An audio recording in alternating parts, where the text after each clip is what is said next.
Sell, sell, sell, sell, and sell. I mean, you know, it's like, my God, that person's going to read this 50-page thing that you give me that talks about my needs and tells me how you'll handle them and why you're the perfect fit. That's like the best sales opportunity ever.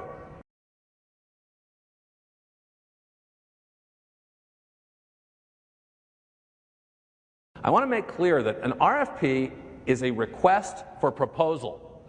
Sometimes that takes the form of a detailed written questionnaire that you have to respond to by a given date. And sometimes it just means, get me a proposal on that. Either way, the way we view that is a request for proposal. Ever since we've had the dot-com meltdown, the tech meltdown, we bought a lot of short answers back then. You know, anybody here besides me buy stamps.com? I don't think I looked into that closely. What's the markup on a stamp? I mean, you think about it, it's like, my God, the post office loses money selling stamps.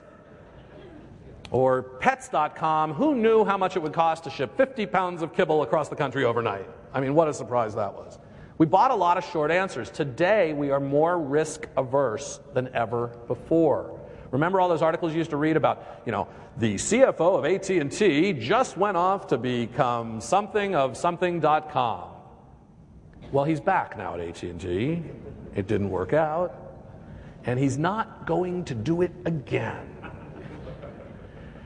People are more risk averse. We also have in publicly traded companies things like Sarbanes-Oxley, where, you know, you go to prison for getting a number wrong or something. I mean, we have more, we're under, businesses under a microscope. I mean, you miss earnings by a penny a share, it's like the end of the world. Because of that, people don't want to make the decision on their own. Nobody wants to show up at a board meeting a year later and they go, why'd you choose Tom? And you go, well, look, we played golf, he had tickets to the Bulls game, we had cocktails. If things go wrong, they don't want to do that. Nobody wants to get their resume ready right now. So they're more risk averse. They want a proposal and they want to be able to pass it around to a table of people. I call it management risk spreading. Now, your relationship's still important. It's crucial. Relationships will always be what drives sales.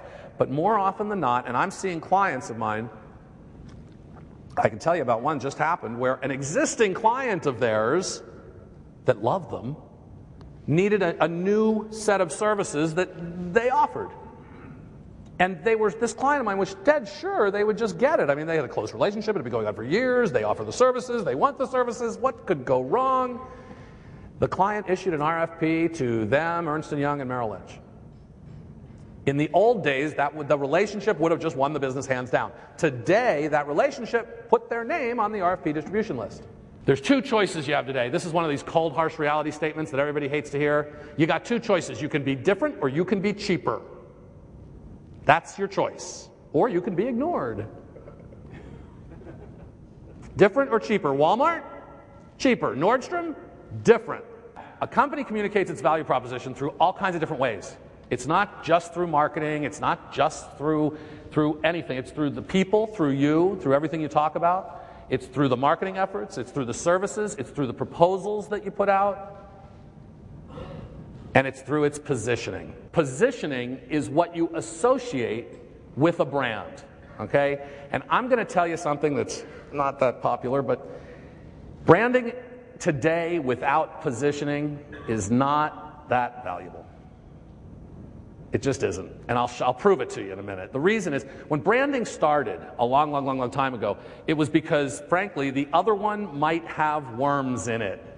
Okay? It was trust the brand. You know, my mother was a Maxwell House mother. She was part of her identity. When we went to the store, we looked for Crest. When Crest wasn't there, we brushed with water. That was it. You didn't have any other. It was Crest, that was it. Today, they're all good. Today, just the brand name won't cut it because they're all good. And I'll prove it to you because I went through an experience myself, and maybe you have had some of the same experience. I wanted to buy a big screen TV for our living room. And so I talked to my wife, we said, okay, we're going to do it. We're going to buy one of those big screen TVs. So I showed up at Circuit City, prepared to buy a big screen TV. And I like Sony. So when I walked into Circuit City and met the 19-year-old kid with the vest and the name tag, obviously a leading expert on big screen televisions. He walked up to me and he said, "What can I help you with?" And I said, "I'm here to buy a big screen TV." And he said, "Is there anything particular you had in mind?" And I said, "I like Sony." Now I figure at that moment Sony has spent, I don't know, like $1 billion to get me to say that. Right? I'm here to buy one. I like Sony. The kid, the 19-year-old in the vest with the name tag, turned to me and he said, no, you don't want to do that. It's Mitsubishi. Mitsubishi makes the best ones. And I went, okay. And I came home with a big screen Mitsubishi TV. And by the way, a VCR and a DVD player and God knows what else I can't use or make stop flashing 12. But the point is that the brand by itself, Sony, wasn't enough. So that's what positioning is. Positioning is the strongest thing ever. There can't be a thicker ketchup. What's the thick ketchup? Heinz. They saw it. They put it on the burger. They held the burger up on the TV. It didn't drip. I went, did I want thicker ketchup? I don't remember ever wanting thicker ketchup. All of a sudden, I needed thicker ketchup. Anything can be differentiated. And because I'm in this industry and I've been doing this for 20 years, there are times when people, and I can just hear it in somebody's mind out here, they're thinking, yeah, that's all fine for soap, all that stuff. Look, we sell insurance. I mean, it's the same as everybody else's insurance. It can't be differentiated like that. It can't. And every time I hear somebody say that, or every time I'm kind of having a bad day or a struggle, and you can keep this in your mind because this really, it inspires me. I think about my favorite product on the whole planet, Arm & Hammer baking soda. I can't tell you how impressed I am. These people have to be the smartest and most optimistic business people on the entire planet. Okay, first of all, everybody here is in marketing in one way or another. Imagine that your job now is to market a product that nobody except the 174 people in this country still baking use. Nobody bakes. They're marketing baking soda. Nothing is less salt is sexier than baking soda. Okay? They should be downsizing and preparing to go away. That's what they should be doing. It's time to pull up the tent and go home. We don't bake.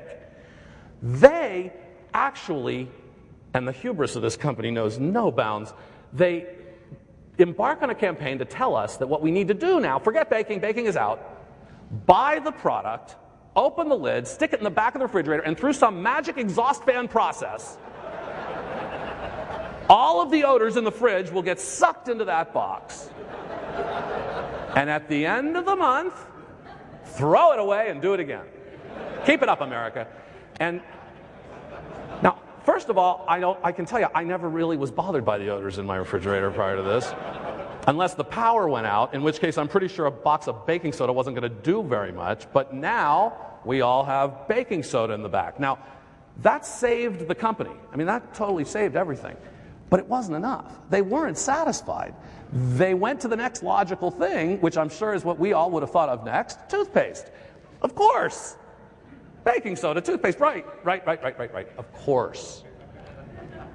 And then from there, they actually had a campaign, and some of you may remember this, where I guess they had gotten everybody, we had millions of, tens of millions, hundreds of millions of people had a box in the back of the fridge. And then they said, on TV, with a straight face, buy an extra box and pour it down the drain.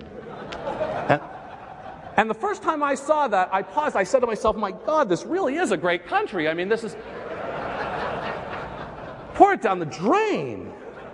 My drain wasn't fresh enough. I mean, just think of the things I didn't know. I mean, it was awe-inspiring.